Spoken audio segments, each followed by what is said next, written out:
Ayurveda Brasil Podcast, a medicina que você encontra na cozinha e na rotina. No episódio de hoje eu vou te contar algumas curiosidades sobre como eram os cuidados neonatais segundo a Ayurveda e como podemos aprender e utilizar parte desses cuidados hoje em dia. Antes de falar do bebê, eu quero te contar algo bem interessante. O Ayurveda tem tratamentos muito especiais que preparam o corpo do homem e da mulher com o objetivo de gerar uma criança saudável, cuidam do corpo da mulher e do bebê durante a gestação, potencializam os cuidados neonatais da mãe e do bebê, cuidam de bebês que chegaram em seus lares por meio da adoção. Este ramo da medicina ayurvédica que cuida da gestação, cuida de recém-nascidos, sempre foi e ainda é considerado muitíssimo importante. Afinal, estamos lidando com a essência da vida. E como profissional do Ayurveda, é uma grande honra ter a possibilidade de acompanhar esse momento tão especial para quem quer receber e educar um novo ser. Mas no episódio de hoje, eu vou te contar alguns cuidados neonatais que não são mais utilizados nem pelo Ayurveda. Entretanto, para além de curiosidades, eles são parte das ações que tornaram o Ayurveda uma grande referência para quem quer engravidar ou para quem está grávida. Esses cuidados, que eram indicados pelo Ayurveda, se dividiam em 3 momentos. 1. Do nascimento do bebê até o corte do cordão umbilical. 2. As primeiras 24 horas após o nascimento do bebê. 3. Os primeiros 120 dias de vida do bebê. A primeira preocupação voltava-se para o sopro de vida. Era fundamental estimular o prana, a energia vital, a respiração do recém-nascido. Estamos falando de milênios antes da nossa era. A mortalidade infantil era muito maior, por isso era preciso atentar para manter a vida da criança. Assim que nasciam, os bebês eram expostos a pequenos traumas, como um tapinha no bumbum, que durante muito tempo também foi usado na nossa sociedade, para que esse bebê chorasse e inalasse uma grande quantidade de ar. Este era um estímulo à função cardiorrespiratória e à desobstrução das vias aéreas. Depois, havia a retirada do vernix caseoso, que é aquela camada amarelada, assim pastosa, oleosa, que fica na pele do bebê assim que ele nasce. Essa retirada do vernix caseoso era seguida da oleação com ghee e sal de rocha. Essa oleação gerava uma camada protetora que mantinha a hidratação da criança e fazia com que o bebê não perdesse calor, ajudando no equilíbrio da temperatura corporal, que é bem instável quando se nasce. Hoje já se sabe que essas são parte das funções cumpridas pelo vernix caseoso. Chegava então o momento de limpar manualmente as mucosas e de cortar o cordão umbilical. Após o corte, o coto umbilical, que é aquele pedacinho de cordão assim que fica no umbigo, que a gente espera cair, ele era cuidadosamente amarrado com um fio comprido e macio, como o fio de seda, e esse fio era passado ao redor do pescoço da criança para manter esse coto umbilical voltado no sentido assim da cabeça do bebê. Dessa maneira, a cicatrização deixava o umbigo com um formato considerado ideal para aquele período. O primeiro banho era feito com decocção. Essa decocção poderia ser de uma secreção leitosa de algumas plantas com características antissépticas ou decocção de drávias aromáticas, como de canela, cardamomo, cravo ou ainda o sândalo. Quando terminava o banho, era aplicada uma oleação, uma abhyanga, no corpinho do bebê. E a alimentação? O bebê consumia somente leite materno? Não durante os primeiros 4 dias de vida. O colostro, que é a primeira substância que sai do seio da lactante, ele era considerado uma impureza, desprovido de nutrição. Portanto, não era dado para o bebê mamar. Durante esse período, era feita uma dieta com o objetivo de nutrir e gerar a bem-aventurança, além de promover o intelecto do bebezinho. O que o bebê comia então? Na verdade, ele lambia. Dava-se lerna à base de ghee. A palavra lehna significa aquilo que pode ser lambido, então muitas vezes se traduz como geleia. A quantidade era apenas a pontinha do dedo médio de quem cuidava da criança e os horários eram pela manhã e pela tarde. No primeiro dia, o bebê recebia uma mistura de ghee, mel e ouro, um tipo de ouro comestível.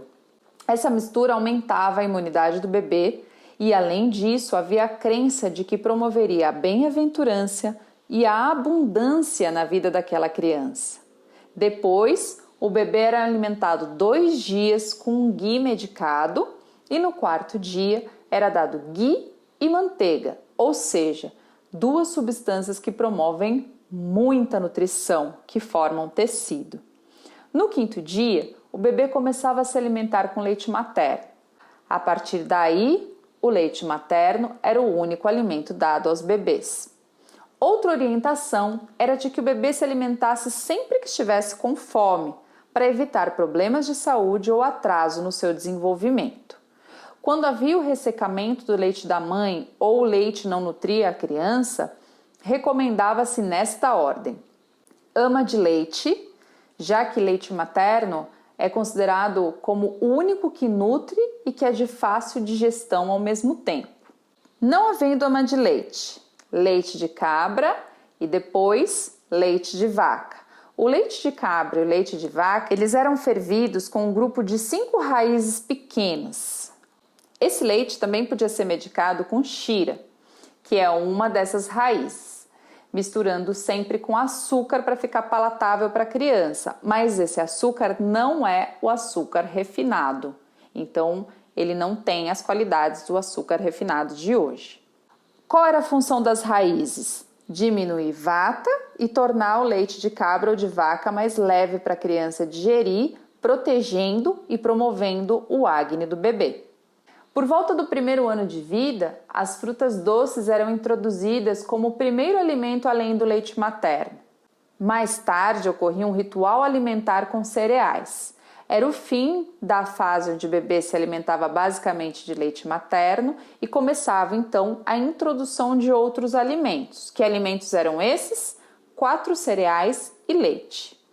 Além disso, na primeira fase de cuidados neonatais, os bebês tinham seus quartos purificados com ervas como nim, então se queimava nim e aí essa fumaça era espalhada pelo quarto, ou também havia um costume de amarrar as folhas de nim na cintura da criança. O objetivo era afastar os maus espíritos, mas hoje a gente sabe que nim tem propriedade antisséptica, anti-inflamatória, é bactericida, além de ser excelente repelente de insetos.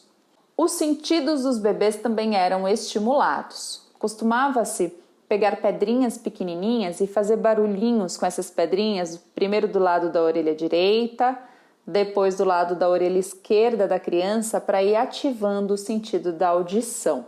E apesar de tantas crenças e de algumas ações que hoje perderam o sentido, já existiam parâmetros para saber se o bebê estava sendo bem nutrido. Os marcadores da boa nutrição eram felicidade, bom intelecto, boa constituição, bom som, boa aparência, força de vontade, entusiasmo, desenvolvimento adequado, energia e um bom sistema imunológico. Ao contrário disso, quando a nutrição era insuficiente, os marcadores eram quadros de fadiga, redução do entusiasmo, da tez, da voz, da visão, emagrecimento, possível dor na região cardíaca e face desagradável. Essa face desagradável é no sentido da expressão de quem tem fome mesmo. E aí, chegamos na hora daquela pergunta do nosso episódio de hoje. O que disso tudo permaneceu nos cuidados com os bebês? Eu vou começar a responder pelo que eu acabei de falar. Os marcadores da boa nutrição ou da nutrição insuficiente são aspectos possíveis de se observar no dia a dia e que não exigem muito esforço. É fácil perceber, por exemplo, as características de um bebê bem nutrido, né? Então tá feliz, entusiasmado, querendo aprender coisas novas, repetindo, né? Muitas vezes tentando fazer coisas que a gente faz, os mais velhos um pouquinho aí, né? De alguns meses já. Tudo isso são referências para uma boa nutrição aí aparecendo nas ações desse bebê. Outro ponto muito interessante é o estímulo dos órgãos dos sentidos. Fazer sons agradáveis e baixinhos, como das pedrinhas perto do ouvido, para estimular a audição, são medidas sutis, eficazes e muito bonitas que podem ser preservadas, com o cuidado de não fazer sons altos e nem de deixar pedrinhas perto das crianças. Agora, de tudo que eu contei aqui, a ação mais importante é a oleação para os bebês. Conhecida hoje como Xantala, essa oleação ganhou o nome da mulher que a tornou famosa, Xantala. Mas nada mais é do que a bianga para bebês. Uma oleação onde se usa óleo de gergelim, que pode ser medicado ou não, é aplicada em casa por quem cuida desse bebê. Só é importante que o bebê tenha uma boa digestão e não tenha problemas sérios de saúde. Agora, e se o bebê tem problema de digestão? O que fazer? Se o bebê toma apenas leite materno, é preciso tratar a mãe para que o acne da criança melhore e a criança possa fazer a bianga. E por que é tão interessante fazer Xantala nos bebês? É que essa oleação ela fortalece o corpo, nutre, aumenta a imunidade, promove tranquilidade, segurança, melhora o sono, diminui tensões e diminui a agitação da criança. Então, se você conhece alguma grávida ou alguém que queira engravidar, pode contar que o Ayurveda trata o corpo da mulher para engravidar e durante a gravidez, e que depois do parto cuida da mulher e da criança. Mas aí, diferente dos cuidados que eu narrei aqui, são realizados tratamentos personalizados, eficazes e adaptados à vida atual. Se você gostou desse episódio, compartilhe em suas redes sociais o Ayurveda Brasil Podcast, que vai ao ar todas as terças e quintas, 19 horas. Eu sou a Van Gravino, profissional do Ayurveda e do Yoga. Namastê!